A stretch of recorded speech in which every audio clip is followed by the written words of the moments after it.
భారతదేశంలో లక్షలాది మంది ప్రతిరోజు ఒకే మంత్రాన్ని జపిస్తున్నారు. ఆ మంత్రం ఏంటో తెలుసా? అది గాయత్రి మంత్రం. కానీ మీకు తెలుసా?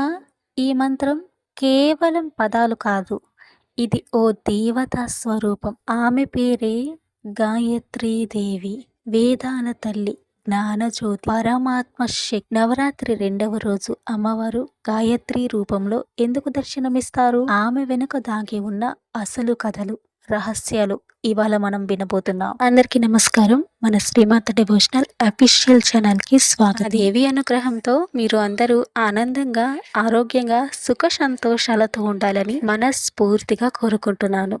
గాయత్రి దేవిని వేదమాత అంటారు. వేదాలు 4: ఋగ్వేదం, యజుర్వేదం, సామవేదం, అథర్వణ వేదం. కానీ వీటిలో ఒకే మంత్రం ఉంది. అదే గాయత్రి మంత్రం. ఈ మంత్రం 24 అక్షరాల సమ్మేళనం.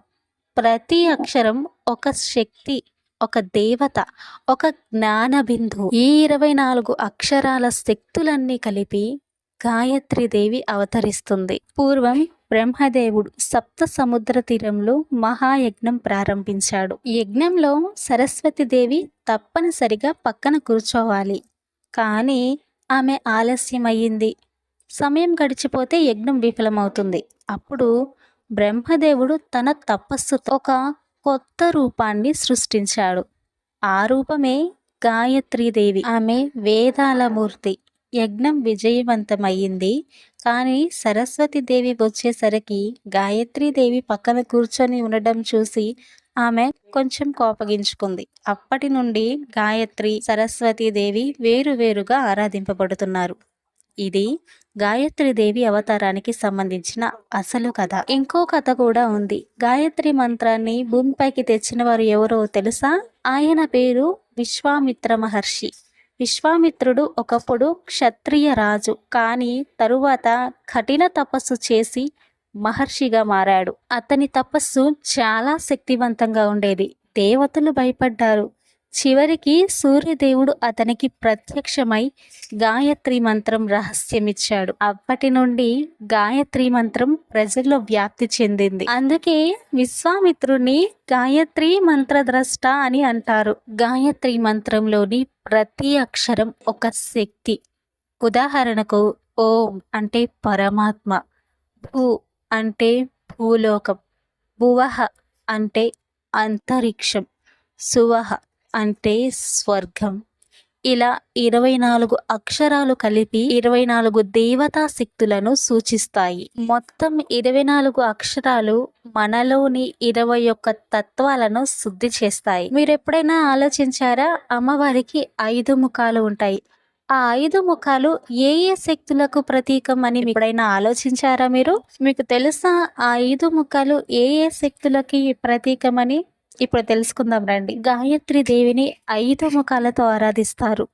తూర్పు వేద జ్ఞానం, దక్షిణం కర్మశక్తి, పడమర ధ్యాన శక్తి, ఉత్తరం ప్రజ్ఞాశక్తి, పై పరమాత్మ జ్ఞానం. గాయత్రి దేవిని పూజించటం వలన జ్ఞానం లభిస్తుంది. గాయత్రి దేవికి ఎంత శక్తి ఉంటుందో గాయత్రి మంత్రానికి కూడా అంతే శక్తి ఉంటుంది. గాయత్రి మంత్రాన్ని ఎలా పడితే అలా, ఎప్పుడు పడితే అప్పుడు, ఎక్కడ పడితే అక్కడ చెప్పకూడదని చెప్తూ ఉంటారు. గాయత్రి మంత్రం సూర్యుడి శక్తి. ఉదయమున జపిస్తే మానసిక శాంతి, ఆరోగ్యం కలుగుతుంది. సాయంత్రం జపిస్తే పాపాలు నశిస్తాయి. గాయత్రి దేవి గురించి భక్తులకు తెలియని నిజాలు చాలా ఉన్నాయి. వాటిలో కొన్ని: గాయత్రి దేవి కేవలం విద్య కోసమే కాదు, ఆమె రక్షణ శక్తి కూడా. మహాభారతంలో ద్రౌపది గాయత్రి మంత్రం జపించేది అని కొన్ని గ్రంథాలు చెప్తున్నాయి. మూడవది, రాముడు ఇంకా కృష్ణుడు ఇద్దరూ బాల్యంలో గురువుల ద్వారా గాయత్రి మంత్ర దీక్ష పొందారు. నాలుగవది, పురాణాల ప్రకారం ఈ మంత్రాన్ని జపించేవారు పాపాల బంధనాల నుండి విముక్తి పొందుతారు. అయితే నవరాత్రులలో రెండవ రోజు గాయత్రి అవతరణ ఎందుకు అంటే, మొదటి రోజు బాలా త్రిపుర సుందరి దేవి అంటే పవిత్రత, రెండవ రోజు గాయత్రి దేవి అంటే జ్ఞానం, ఇంకా 10వ రోజు అంటే ఈ సంవత్సరం 11 రోజులు వచ్చాయి కాబట్టి 11వ రోజున విజయదశమి దుర్గామాత విజయం. కాబట్టి గాయత్రీదేవి ఆరాధన అంటే మనలో జ్ఞాన దీపం వెలిగించడం. గాయత్రీదేవిని పూజించడం వలన కలిగే ఫలితాలు: విద్యలో అద్భుత ఫలితాలు వస్తాయి, ఆత్మశక్తి ధైర్యం పెరుగుతుంది, పాపాలు నశిస్తాయి, కుటుంబంలో శాంతి ఐశ్వర్యం కలుగుతుంది, ఆధ్యాత్మిక మార్గంలో పురోగతి పొందుతారు. గాయత్రీదేవి కథలోని అసలు రహస్యం ఏంటంటే మనస్సు పవిత్రతతో ఉండాలి.